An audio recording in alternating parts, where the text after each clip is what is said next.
সালামু আলাইকুম। ওয়ালাইকুম আসসালাম ওয়া রাহমাতুল্লাহি ওয়া বারাকাতুহু। কেমন আছেন আপনারা?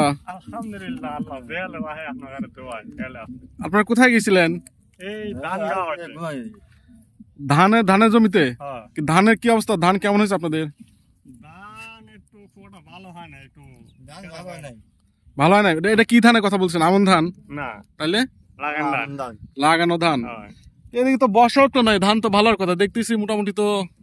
না মানুষের ভালো হয়েছে, আমার তো ভালো। ও না, আপনার জমিতে খুব একটা ভালো হয় নাই। না, তো ভিউয়ার্স,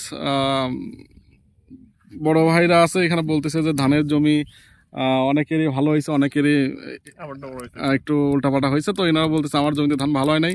তো ঠিক আছে, সমস্যা নেই, একটু যত্ন নেন, ধানের জমি অবশ্যই ভালো হবে। ধান চাষ আল্লাহর রহমতে ইনশাআল্লাহ আল্লাহ অবশ্যই ভালো কিছু দিবে। আলহামদুলিল্লাহ। তো খাওয়া দাওয়া করছেন? না, খাওয়া হয়নি, খাওয়া যাচ্ছে। এখন আসলে সকালবেলার খাবারের টাইম না, জমিতে নিড়ানি কাজ সেরে ওনারা বাসায় যাচ্ছে, যাওয়ার পরে খাওয়া দাওয়া করে তারপরে বাসায় আসবে। তো ঠিক আছে, আপনাদের জন্য দোয়া ভালোবাসা। আলহামদুলিল্লাহ। ভালো থাকবেন। আসসালামু আলাইকুম। ওয়ালাইকুম আসসালাম রহমতুল্লাহ বারাকাতুহু। আল্লাহ হাফেজ।